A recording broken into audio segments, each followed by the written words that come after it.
welcome to Crime Bytes, the show where we talk about some truly bizarre and disturbing crime cases. My name is Liz, and today is True Crime Tuesday. So, welcome to Westfield, or Whip City, so called because of all of the buggy whips that were manufactured here in the early 1900s, along with bricks and cigars, but Whip City has quite the ring to it, so I guess it stuck, which, I mean, it's kind of cool, Whip City. What about Cigar City, though? I don't know. We're in Stanley Park today, and this park is special to me because in the early 2000s, I said the early 2000s, I would come here and study because across the street over there yonder, I'll have to get a shot of it, is Westfield State University, which is my alma mater. So I did a double major there in psychology and criminal justice with my minor in Spanish, and after I graduated, I joined Mesa Airlines, which my dream to become a flight attendant, so I did, and it was great. But then I fell in love and went for a different job instead of taking that Delta interview, which, I don't know, maybe that's for the better. I'm kidding, but you really just never know in life. But now I'm kind of coming back to my psychology and criminal justice roots with this channel, and we'll see how it goes. My parents also met over at Westfield State back in the late 70s, so thank you for that, Westfield State. My dad really wanted me to get my education here as well, and I'm really glad I did. I had a great time. But that is not why we came to Westfield today. I did want to get the swans on camera, though, because they're epic, and at least they were 20 years ago. I got a couple shots on the way in. They're ducks now. Let me cut those in real quack. Let me cut them in real quick. They're really cool. They're like playing on the ice and stuff.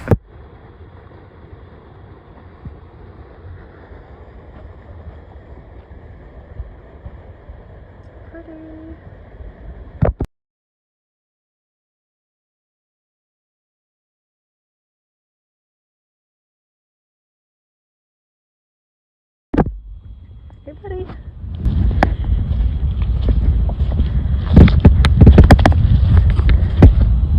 Another cool thing about Westfield is they have black squirrels. This one's gray, but we'll keep an eye out for the black ones.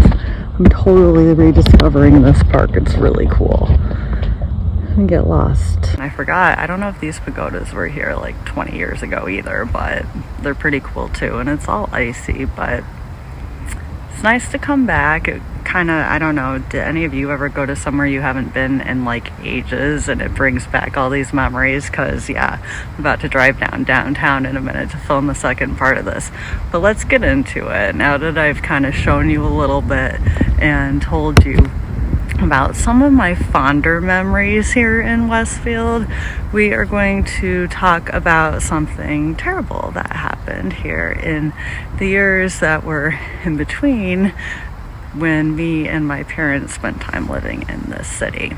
And we're going to look back in the year of 1992, 2 years after Jimmy Bernardo was found murdered in Newfield, New York. That November, 16-year-old Jaime Lusher was fighting with his father. Although he was 16 years old, he was described at the level of a 12-year-old, both emotionally and intellectually. His parents had divorced the year before, and he was living with his father, and they had a somewhat strained relationship. He was described as immature, extremely hyperactive, and loud. He was attending the Westfield Alternative School, and it is said that he was extremely impressionable and kind of surrounded by tough peers. His father would say that he was a bit of a handful, and although he was old enough to drive, he got a bike for his 16th birthday 3 weeks before the weekend we are about to talk about. instead of a car because his dad did not think he was ready for that type of responsibility. So every so often he would spend weekends at his maternal grandmother's house, and he was hoping to do so on this particular weekend in November, as there was going to be a bicycle race in Blandford that he wanted to go to. His dad didn't know what his grandmother's plans were that weekend and refused to take him, and on Friday the 6th, when he came home from work, Jaime was gone.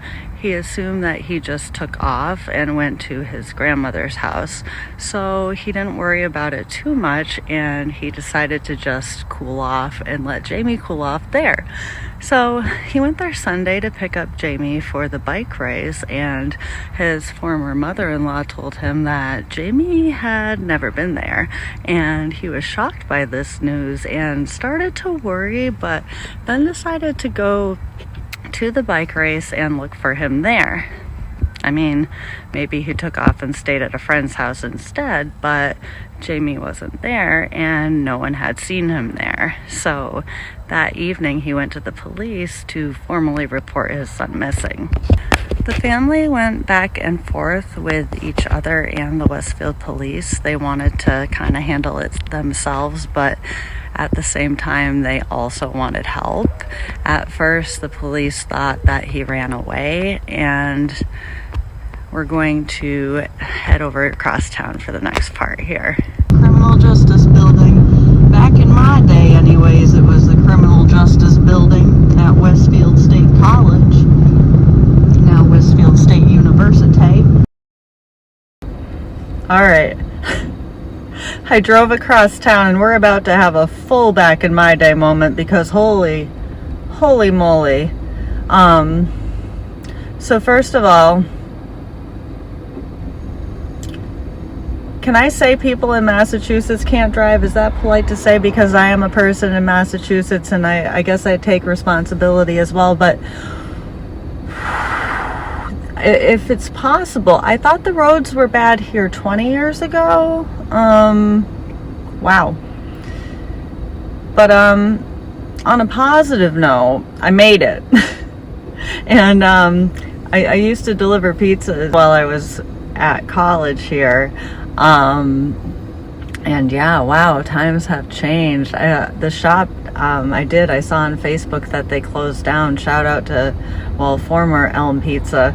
But I didn't even see the building. I'm gonna probably go back that way if I'm brave enough, and take another peek, but I didn't even see the building there anymore.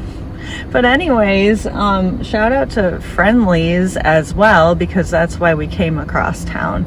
Let me get a shot of that through my window here. There's that old building. It is a shell of Friendly's. I'll get a much better shot and cut it in actually, because that seems to be what works better when I'm like trying to film out my window. Maybe I just won't do that, but we'll see. I don't know. We'll get a better system for this if we keep going on location. I do want to do that. But anyways, let's get back to the story at hand. So the police, like I said, they thought he was a runaway.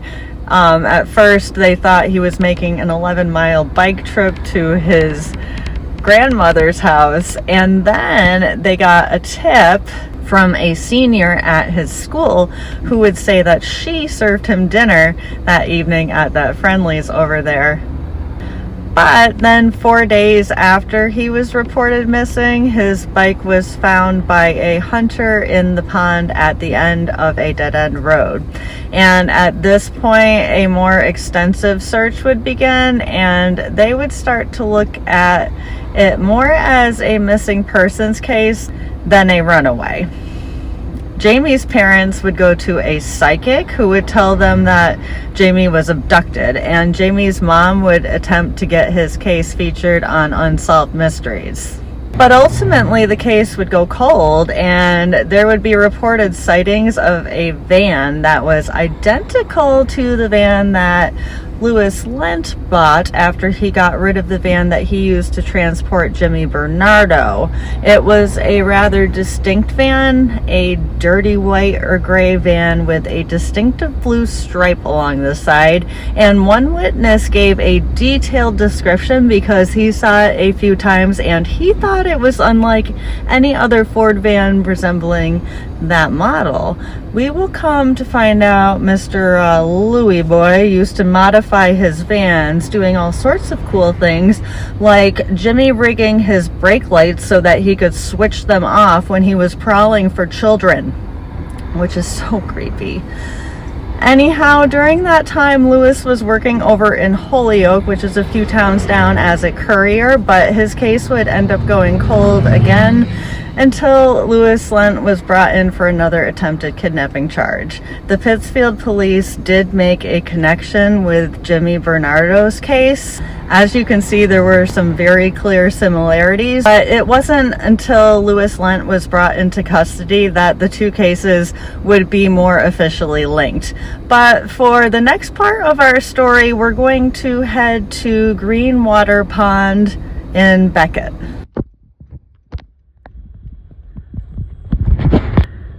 Hey guys, this is totally irrelevant, but relevant at the same time. We're on our way back home from the Jaime Lusher Westfield trip. Here's Route 8A and here's an owl on top of the sign, which is just so cool. Anyways, to make this video relevant, besides how cool it is, these are the roads that he prowled. I mean, this is just an amazing shot, but also look how remote it is. Just a remote road in western Massachusetts here.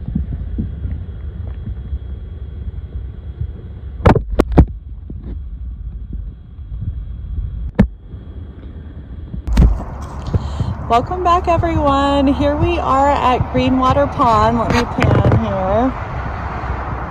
How beautiful. I'm here with my mom, and it's actually her birthday today. So make sure and drop her a happy birthday there in the comments. And she's going to talk to you about Greenwater Pond. So here we are, as Liz said, at Greenwater Pond in Beckett, Massachusetts. In 2013, when Lewis Lent confessed to the murder of Jaime Lusher, he said he put his remains in this pond. My church and I came down to give the state police who were doing the search coffee and donuts, and we prayed that they would find Jaime's body so that his family could have closure and peace.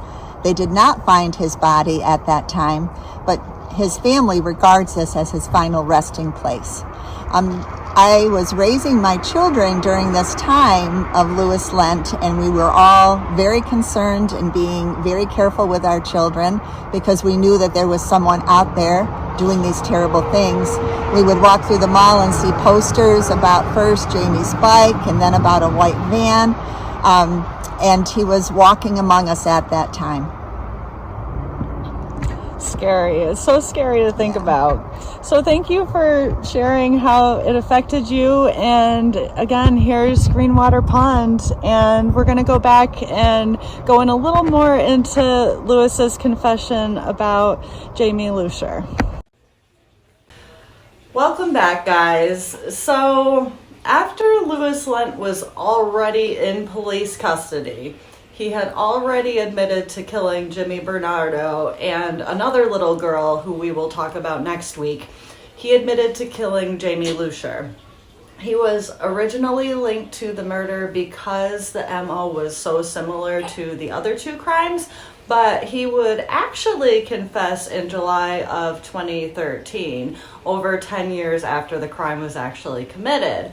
And we will get more into the timeline of his confessions in a later episode, but in 2012, Florida was actually interested in talking to him, and they have the death penalty, so he was looking to make a deal again with Massachusetts so he wouldn't have to go down there, and he was suddenly feeling a bit more talkative about Jaime Lusher. And at first he said that he was involved with the abduction and that he took Jaime to give to someone in New York who was in the slave trade, and the person's name was Bulldog. So after this kind of partial confession, they were looking all over Pittsfield for a bulldog who I'm assuming didn't actually exist, because what they did discover was that the mail carrier on Lewis Lent Street, where he lived in Pittsfield, was a man named Larry Bulldog. And yeah, so that was kind of how he spun his stories, on partial truths. And when confronted with this little tidbit, Lent would actually admit to abducting and murdering Jaime himself. He would never be actually sentenced for this murder because he was already serving a life sentence at this point for Jimmy Bernardo's murder.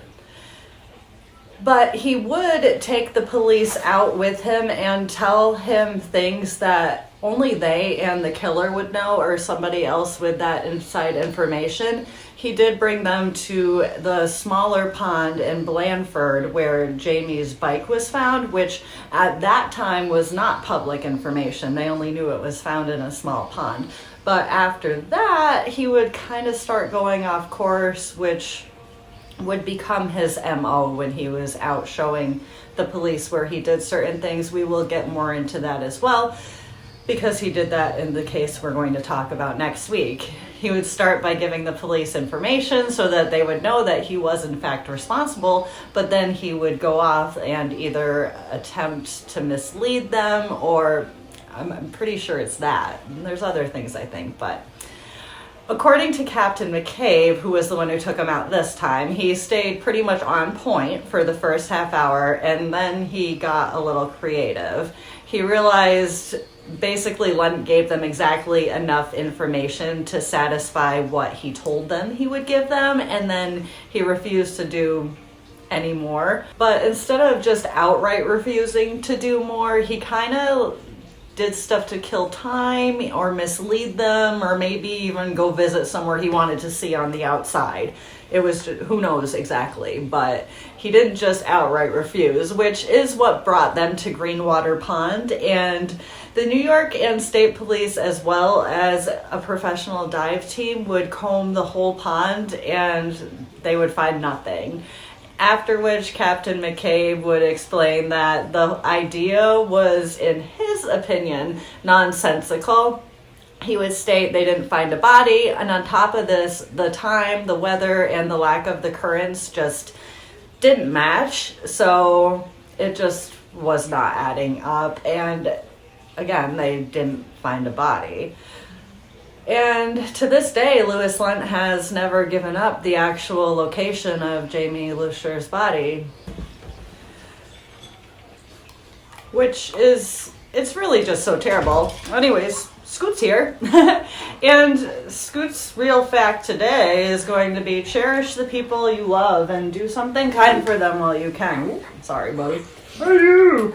Let me get you another bacon. I'm glad me and my mom got to shoot that little piece together. I do love her so much. Happy birthday again, Mom. Make sure you leave her a birthday shout if you got this far with me today. Today's positive note is going to be that even though they didn't end up finding a body in Greenwater Pond, Jamie's father and his sister still consider that to be his final resting place. And they go there and they treat it as such. And it is really just a beautiful location. His father will go down there and talk to him. And his sister says that every time she drives by, she'll blow him a kiss. They say that unknowingly they believe that Lewis Lent placed him somewhere that he actually would have loved. No credit to him at all whatsoever, but I am happy that that brings them a small amount of peace in this just nightmare of a situation. Unfortunately, Jamie's mother passed away before Lewis Lent even confessed to killing her son. All right, guys, we will be back next week with a third child that Lewis Lent murdered. And after that, we will look at the attempted abduction that ultimately stopped him, his history inside and outside of the courtroom, and some other cases that he may or may not be responsible for as well. Until then, please stay safe out there. Bye.